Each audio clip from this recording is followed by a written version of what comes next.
자, 구약성경 584페이지 열왕기 하서 13장의 말씀을 볼 차례입니다. 열왕기 하서 13장 14절에서 21절까지의 말씀입니다.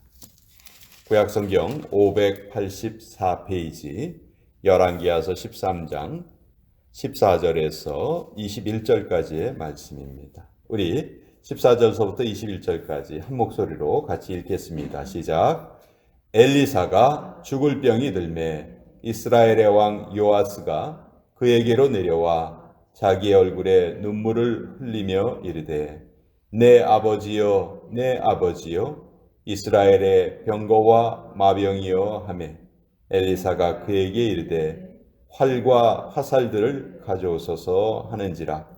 활과 화살들을 그에게 가져오매 또 이스라엘 왕에게 이르되 왕의 손으로 활을 잡으소서 하매 그가 손으로 잡으니 엘리사가 자기 손을 왕의 손 위에 얹고 이르되 동쪽 창을 여소서 하여 곧 열매 엘리사가 이르되 쏘소서 하는지라. 곧 쏘매 엘리사가 이르되 이는 여호와를 위한 구원의 화살 곧 아람에 대한 구원의 화살이니 왕이 아람 사람을 멸절하도록 아벡에서 치리이다 하니라. 또 이르되 화살들을 잡으소서. 곧 집음에 엘리사가 또 이스라엘 왕에게 이르되 땅을 치소서 하는지라. 이에 3번 치고 그친지라. 하나님의 사람이 노하여 이르되 왕이 6번을 칠 것이니이다. 그리하였다면 왕이 아람을 진멸하기까지 쳤으리이다. 그런즉 이제는 왕이 아람을 3번만 치리이다 하니라. 엘리사가 죽으니 그를 장사하였고 해가 바뀜에 모압 도적대들이 그 땅에 온지라. 마침 사람을 장사하는 자들이 그 도적대를 보고 그의 시체를 엘리사의 묘실에 들이던짐에 시체가 엘리사의 뼈에 닿자 곧 회생하여 일어섰더라. 하나님의 말씀입니다. 아멘. 자, 열왕기 상서하고 열왕기 하서 이스라엘의 왕들의 역사죠. 그렇지만 이 왕들의 역사 가운데 열왕기 상서에는 유명한 선지자 엘리야의 이야기가 중심을 차지합니다. 또 열왕기 하서에서는 엘리야의 제자였던 엘리사 선지자의 이야기가 또 중심을 차지합니다. 왕들의 이야기에 왜 선지자들의 이야기가 이렇게 같이 곁들여져 있나? 그것이 아니고 오히려 이스라엘의 모든 역사는 하나님이 바로 이 선지자들을 통해서 이루어 가신다 하는 것을 보여주고 있습니다. 그 엘리사 선지자가 이제 죽을 날이 가까웠어요. 그래서 요아스 왕을 불러서 이제 선지자로서의 마지막 사명을 감당하는 모습이 오늘 우리가 읽은 이 본문의 말씀입니다. 엘리야나 엘리사나 왕들에게는 마치 아버지 이상의 마치 하나님과 같은 존재였어요. 그래서 왕들이 선지자들을 부를 때 특히 엘리야나 엘리사 선지자를 부를 때 뭐라고 부르냐 하면 이스라엘의 병거와 마병이요 이렇게 불러요. 이건 무슨 뜻이냐 하면 우리 이스라엘을 지금 지켜주는 분이 바로 선지자를 통한 하나님의 은혜이십니다 하는 것을 고백하고 있죠. 근데 그 엘리사 선지자가 지금 죽을 병이 들었으니 왕의 입장에서는 겁이 나는 거예요. 이 엘리사 선지자가 죽으면 어떻게 될까? 엘리사가 이제 왕을 불러서 활하고 화살을 가져와라. 그래서 동쪽 창을 열고 활을 쏴라 이렇게 말하죠. 이스라엘의 지형을 보면요, 이 서쪽에는 지중해입니다. 서쪽에는 바다예요. 그러니까 이스라엘의 모든 대적들은 어느 쪽에 주로 있냐 하면 다 동쪽에 있어요. 아람이라든지 모압이라든지 뭐 우리가 알고 있는 그 이스라엘을 괴롭혔던 나라들이 대부분 동쪽에 있어요. 블레셋만 서쪽에 있었고 다 동쪽에 있죠. 그래서 동쪽 창을 열고 활을 쏴라. 그리고 그 활이 바로 여호와의 구원의 화살이다. 그래서 아람을 이렇게 정복할 것이다. 내가 죽는다 할지라도 하나님께서 이스라엘을 지켜주실 것이다. 이렇게 이야기를 합니다. 자, 그런데 여기까지 우리가 잘 이해할 수가 있어요. 근데 18절의 말씀이 좀 이상하죠. 자, 화살을 집으소서 이렇게 얘기해요. 화살을 집었어요. 그리고 그 화살을 가지고 땅을 쳐라 이렇게 얘기합니다. 근데 이 요아스 왕이 이것이 무슨 의미인지를 제대로 잘 깨닫지를 못합니다. 그래서 활을 쏘라는 것은 쏘았는데, 여러분 화살은 보통 어떤 용도로 씁니까? 활에 이렇게 매어서 화살은 활로 쏘는 거잖아요. 화살을 가지고 땅을 치는 것은 극히 드문 일이죠. 그러니까 이 요아스 왕이 화살을 가지고 땅을 치는데 3번밖에 치지 않았어요. 사실 이것이 무슨 의미인지를 알았다면 뭐 10번도 쳤을 것이고 100번도 쳤겠죠. 근데 그 의미를 몰랐어요. 그 의미를 모르고 3번밖에 치지 않으니까 이제 19절에 엘리사가 노합니다. 왕이 대여섯번을 칠 것이니이다. 적어도 대여섯 번은 쳤어야지 왜 3번만 치고 그만두느냐. 만약 대여섯 번을 쳤으면은 아람을 대여섯 번 침공했을 것이고, 그러면 하나님께서 그 아람을 완전히 멸절시켜 주셨을 텐데 너무 안타깝다 하는 그런 내용이에요. 좀 미리 그 화살이 구원의 화살입니다 이렇게 알려줬으면 좋았을 것 같은 그런 느낌이 들죠. 그런데 이미 얘기했어요. 17절 중간에 보면은 엘리사가 이르되 이는 여호와를 위한 구원의 화살, 곧 아람에 대한 구원의 화살이니 그렇게 얘기를 했어요. 그 화살이 구원의 화살이라는 것을 말해줬어요.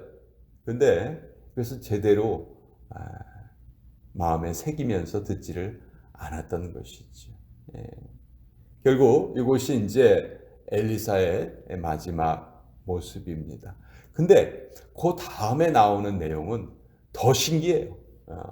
자, 엘리사가 죽었습니다. 엘리사가 죽어서 그를 이제 장례를 치르고 그 이스라엘 사람들의 그 묘실은, 그러니까 묘는 대부분 굴을 만들고 땅을 워낙 그 땅이 단단하니까 파기가 힘들어요. 그러니까 굴을 파서 그 안에 시체를 집어넣었습니다. 그러면 워낙 건조한 땅이기 때문에, 건조한 지역이기 때문에 한 1년쯤 지나면은 다 이제 시체가 뼈만 남아요.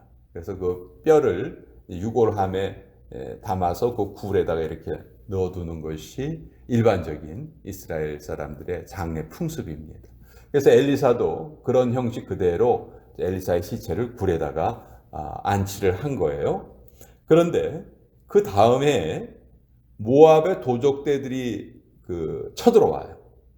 그래서 그 사람들이 죽었단 말이에요. 그리고 그의 시체를 엘리사의 묘실에 들이던짐에 시체가 엘리사의 뼈에 닿자 곧 회상하여 일어섰더라. 1년 전에 엘리사가 죽어서 지금 뼈만 남아있는데 그 뼈에다가 다른 사람의 시체를 들이던지니까 그 뼈에 닿는 순간 그 시체가 다시 회생하였다. 아주 정말 너무너무 신비한 사건이 여기 적혀 있어요. 우리는 예수님의 부활을 너무도 잘 알고 있기 때문에 구약 성경에도 이런 부활의 사건이 있구나. 그렇지만 이것을 처음 겪었던 사람들이 얼마나 놀랬겠습니까? 도대체 이것이 무엇을 의미하는 것인가? 이것은 엘리사의 사역을 한마디로, 그러니까 하나의 사건으로 요약해 준 것과 같은데요. 엘리사는 지금 우상 숭배에 빠져서 하나님을 제대로 섬기지 않던 마치 시체와 같은 이스라엘을 되살리기 위한, 회생하기 위한 사역을 했던 것이죠. 그것이 엘리사의 사역을 요약하면 그건데, 그래서 이제 이 사건은 이후에 엘리사가 죽은 이후에 이제 유다는 망하죠. 망해서 마치 죽은 시체와 같이 됩니다. 그러나 하나님께서 주시는 말씀을 제대로 잘 지키면 다시 이 시체가 살아난 것 같이 회생할 것이다 하는 것을 미리 보여주는 그런 사건이에요. 또 부활에 대한 예수님의 부활을 미리 보여주는 사건이기도 해요. 여러분, 율법에서 시체는 어떠한 존재죠? 아주 부정한 것이 이스라엘 사람들에게는 시체입니다. 그렇죠? 그래서 율법에서는 시체를 만지면 어떻게 해요? 반드시 몸을 깨끗이 씻어야 하고 일주일 동안 하나님의 전에 가까이 가지 못하고 일주일 동안 부정한 상태로 있다고 이제 얘기하죠. 그것이 율법의 규정이에요. 그런데 그 시체에 몸이 닿았는데 그 시체가 살아났어요. 이것은 뭘 의미하냐면 엘리사의 뼈가 생명을 살리는 수단이 되었다는 것이죠. 즉 엘리사의 하나님은 어제나 오늘이나 영원토록 살아계신다는 거예요. 엘리사는 죽었지만 엘리사의 하나님은 영원토록 살아계신다 하는 것이죠. 우리도 마찬가지입니다. 언젠가 반드시 이 땅을 떠나게 됩니다. 그러나 우리가 사라진다 해도 우리가 믿는 하나님은 영원토록 살아계시다 하는 것이 엘리사의 사건을 통해서 우리가 깨닫게 되는 그런 내용입니다. 아까 그 요아스 왕이 화살을 칠 때 3번밖에 치지 않았죠. 여러분, 긍정적인 사고, 적극적인 태도, 우리가 교회에서 많이 들을 수 있는 그런 말들이에요. 물론 우리 긍정적인 사고를 해야 합니다. 또 적극적인 태도를 가져야 돼요. 그러나 성경에서 굳이 우선순위를 둔다면 긍정적인 사고보다는 적극적인 태도가 더 우선이다. 이 요아스 왕이 적극적인 태도를 가지고 이 화살을 더 많이 땅바닥에 쳤다면 이스라엘의 역사가 또 바뀌었을 가능성이 있는 것이죠. 그래서 우리가 이 세상을 살아갈 때 늘 오늘도 적극적인 태도를 가지고 살아야 한다. 하나님이 우리에게 주신 이 귀한 하루하루를 그저 평범하게 허비하는 것이 아니고 정말 오늘도 적극적인 마음을 가지고 내가 행할 수 있는 선이 무엇인가. 우리 죄를 짓지 않으려면요, 죄 짓지 않게 해주세요, 이거 가지고는 안 됩니다. 죄를 이길 수 있는 선을 열심히 행하면 돼요.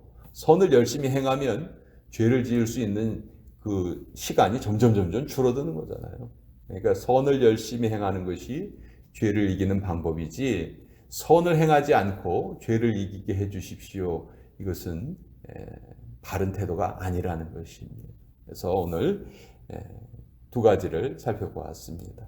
엘리사의 하나님은 영원토록 살아계신다 하는 것과 또 우리에게는 적극적인 태도가 필요하다. 오늘을 살아갈 때 하나님의 은혜를 구하면서 적극적으로 오늘 하루를 열심히 살아야 되겠다 하는 것을 이 말씀을 통해서 또 다시 한번 깨닫게 됩니다.